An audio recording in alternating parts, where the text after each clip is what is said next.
ఆశా వర్కర్లకు వేతనాలు వెంటనే పెంచాలని 2024 ఫిబ్రవరి 9వ తేదీన ప్రభుత్వం ఏపీ ఆశా వర్కర్స్ యూనియన్ ప్రతినిధి వర్గంతో జరిపిన చర్యల్లో కుదిరిన ఒప్పందాల జీవోలను సర్క్యులర్ను వెంటనే అమలు చేయాలని డిమాండ్ చేస్తూ ఏపీ ఆశా వర్కర్స్ యూనియన్ తూర్పుగోదావరి జిల్లా కమిటీ ఆధ్వర్యంలో రాజమహేంద్రవరంలో ఆందోళన చేపట్టారు.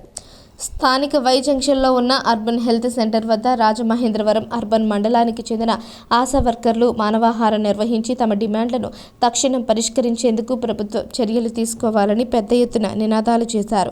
ఆశా వర్కర్లు చాలని జీతాలతో ఏళ్ల తరబడి పనిచేస్తున్నారని, పనిభారం పెరిగి తీవ్రంగా ఇబ్బంది పడుతున్నారని యూనియన్ నాయకులు ఆవేదన వ్యక్తం చేశారు. రాష్ట్ర కుటుంబ సంక్షేమ శాఖ అధికారులు వర్కర్లకు రిజిస్టర్లు ఇస్తామని, అప్పటి వరకు ఇబ్బంది పెట్టవద్దని, పాత రిజిస్టర్లోనే రాయాలని జిల్లా అధికారులకు సూచనలు ఇచ్చినప్పటికీ అనేక రికార్డులు పెట్టించి రాయించేస్తున్నారని ఆరోపించారు. ఆశా వర్కర్లకు సంబంధం లేని ఎన్ఈపీ, ఇతర కొన్ని ఆన్లైన్ వర్కులు, వ్యాక్సిన్, కెరియర్లు తేవడం వంటి పనులన్నీ కేటాయిస్తున్నారని ఆక్షేపించారు. ప్రభుత్వం స్పందించి సమస్యలు పరిష్కరించాలని డిమాండ్ చేశారు. కార్యక్రమంలో యూనియన్ నాయకులు ఎం దుర్గా, ఎం హవీలా కుమారి, కె సునీత, కె లక్ష్మీ దుర్గా, ఎన్ మహారాణి, ఎస్ అనూష, కె దివ్య, లీల తదితరులు పాల్గొన్నారు. అర్బన్ సెక్రటరీని. నా పేరు హవీలా కుమారి. ఇప్పుడు మేము ఎంత వర్క్ చేసినా కానీ మేము 60 సంవత్సరాలు వచ్చేటోడికి మమ్మల్ని తీసేస్తున్నారు. ఎటువంటి బెనిఫిట్స్ మాకు లేవు.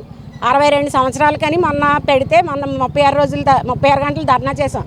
ఆ రోజు 62 సంవత్సరాలని చెప్పాము. ఆ రోజు మాకు ఏ సంతకం లేదు, ఇంక్రిమెంట్ లేదు, బెనిఫిట్స్ లేవు, సాల్వ్ కప్పి మమ్మల్ని పక్కకు తీసేస్తున్నారు. అది జరగకుండా చేయాలని మేము అడిగితే మేము 2 సంవత్సరాలు పెంచుతామన్నారు, కానీ పెంచలేదు, సంతకం పెట్టలేదు. మాకు పని భారం ఎక్కువైపోతుంది. చాలా వర్క్ చేస్తున్నాం. ఈ పొద్దుట లేచినప్పుడు సాయంత్రం వరకు మేము ఫీల్డ్లోనే ఉంటున్నాం. అందుకని ఆ పని భారాన్ని తగ్గించమని, మహిళలపై లైంగిక వేధింపులు, ఆ వేధింపులు కూడా తొలగించమని, మాకు కనీస వేతనం ఇవ్వమని మేము 26 వేలు అడిగాం. కానీ అది కాదు, కానీ కనీస వేతనం ఎంతో కొంత పెంచాలి. 10,000 రూపాయలకి ఎంత కష్టపడి పని చేస్తున్నామంటే దానికి అసలు ప్రభుత్వానికి ఎటువంటి ఇది ఉందో మాకైతే తెలియదు. అంటే కొత్తగా ప్రభుత్వం వచ్చింది, కానీ పాత ప్రభుత్వంలో కూడా మాకు జరిగిన ఇటువంటి అన్యాయాలు జరిగాయి. దానికోసం మేము ఈరోజు ప్రతి యూపీఎస్సీ దగ్గర కూడా ధర్నా చేయమన్నారు. అందుకని మేము యూనియన్ పిలుపు మేరకు ఈరోజు నినాదాలు ఇచ్చి ధర్నా చేస్తున్నాం. పేరు ఎన్ లీలావతి అండి. మాది వచ్చి రాజమండ్రి అర్బన్ అండి. మాది, నేను ఆశా వర్కర్ని రాజమండ్రి అర్బన్లో. అయితే మాకు మేము చాలా ధర్నాలు చేసామండి.